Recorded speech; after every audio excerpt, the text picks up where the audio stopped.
দেখো প্রশ্নে বলে দিয়েছে যে একটি পরীক্ষায় 20% শিক্ষার্থী গণিতে ফেল করেছে, 15% শিক্ষার্থী ইংরেজিতে ফেল করেছে, 25% ছাত্র হিন্দিতে ফেল করেছে। যদি 5% শিক্ষার্থী গণিত এবং ইংরাজিতে ফেল করে, তাহলে 10% শিক্ষার্থী ইংরেজি এবং হিন্দিতে ফেল করেছে, 15% শিক্ষার্থী গণিত এবং হিন্দিতে, এবং 2% শিক্ষার্থী গণিত, ইংরেজি এবং হিন্দির 3টে বিষয়ে ফেল করেছে।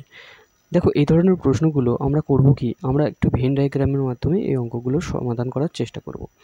ভেন ডায়াগ্রাম কি সেটা একটু আলোচনা করব। দেখো ভেন ডায়াগ্রাম হচ্ছে যেগুলো আমাদের সমস্যা বলে দিয়েছে সেইগুলো নিয়ে একটা ড্র করতে হবে, ছবি আঁকতে হবে। ভেন ডায়াগ্রামে করতে গিয়ে আমরা গোল গোল করে কিছু চিহ্ন করব যাতে সেগুলো সাবজেক্ট হিসেবে চিহ্নিত করতে পারি। দেখো এটা একটা সাবজেক্ট, সেটা হচ্ছে এখানে বলে দিচ্ছে যে মনে করো এটা গণিত, তাহলে এটা হবে গণিতের জন্য, এটা কি হবে, এটা হচ্ছে গণিত, ঠিক আছে। আচ্ছা, আর কি আছে, ইংরাজি, আর আছে ইংরাজি, মনে করো এটা হচ্ছে ইংরাজি, ঠিক আছে।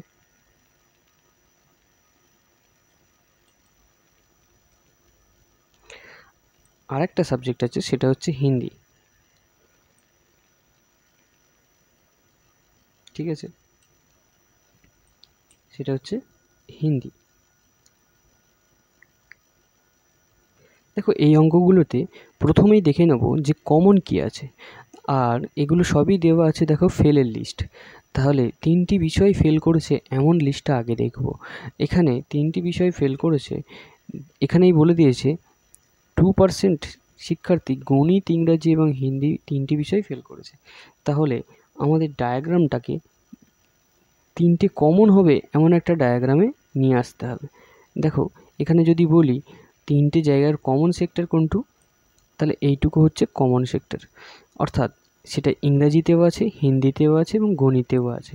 তার মানে আমি এটাকেই বলতে পারি যে 2%, অর্থাৎ এটুর জন্য হবে 2, অর্থাৎ 3টি বিষয় ফেল করেছে, ইংরাজি, হিন্দি, গণিতে, ঠিক আছে। এরপর বলছে 10% শিক্ষার্থী ইংরাজি এবং হিন্দিতে ফেল করেছে, 10% শিক্ষার্থী ইংরাজি এবং হিন্দিতে ফেল করেছে, তার মানে অলরেডি আমাদের এইটাই বলছে।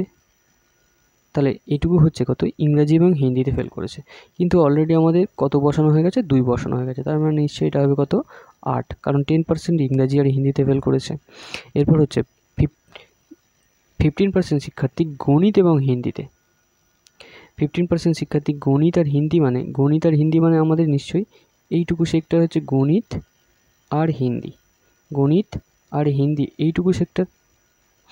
তার মানে এখানে অলরেডি 2 বসে আছে, তার মানে এটা হবে কত, 13, ঠিক আছে। এরপর কি বলছে, 5% শিক্ষার্থী গণিত এবং ইংরেজিতে ফেল করেছে, তাহলে গণিত এবং ইংরেজি সেক্টর কোনটুকু, তাহলে এইটুকু হচ্ছে গণিত এবং ইংরেজি, এইটুকু হচ্ছে গণিত আর ইংরেজি, এখানে 2 বসে আছে, তার মানে নিশ্চয়ই এটা হবে কত, 3। এবার সিঙ্গেল সাবজেক্টের দিকে যাব।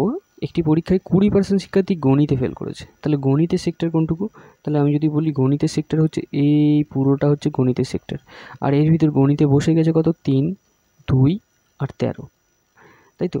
তাহলে 3, 2 আর 13, তাহলে অর্থাৎ 3, 2 5 আর 13, 18 বসে গেছে, তার মানে 20% গণিতে ফেল করেছে, মানে এটার জন্য হবে 2, অর্থাৎ মোট যোগ করেই আমার 20 আসবে।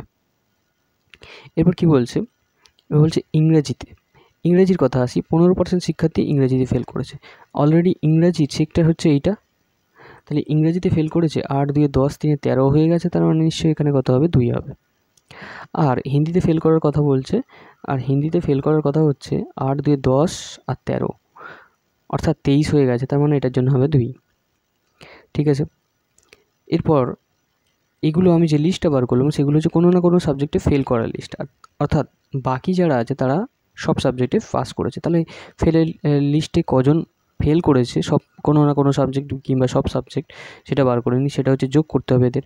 তাহলে 2, 2, 2, 3, 8, 13 আর মিডিল হচ্ছে 2, অর্থাৎ এইগুলো হচ্ছে কোনো না কোনো সাবজেক্টে ফেল, তাহলে এটা হচ্ছে ফেল। ঠিক আছে, তাহলে যোগ করলে, মোট যোগ করলে আমাদের অ্যান্সার আসবে 2 2 4, 4 6, 6 3 9, 9 8 17, 17 2 19, 19 আর 13 32। তাহলে মোট আমাদের অ্যান্সার আসবে কত? 32। কিন্তু এটা তো ফেলের লিস্ট, আমার জানতে চেয়েছে কি তাহলে শতকরা কত ছাত্র 3টি বিষয়ে উত্তীর্ণ হয়েছে। তাহলে বাকিরাই কোনো 3টি বিষয়ে উত্তীর্ণ হয়েছে, তাহলে বাকিরা কতজন? তাহলে 100 থেকে 32 বাদ দেব, তাহলে হবে বাকিরা, অর্থাৎ 68 জন, 68% কোনো না কোনো সব সাবজেক্টে পাস করেছে। সেটাই আমাদের উত্তর হবে। আশা করছি বোঝাতে পারলাম। Thank you.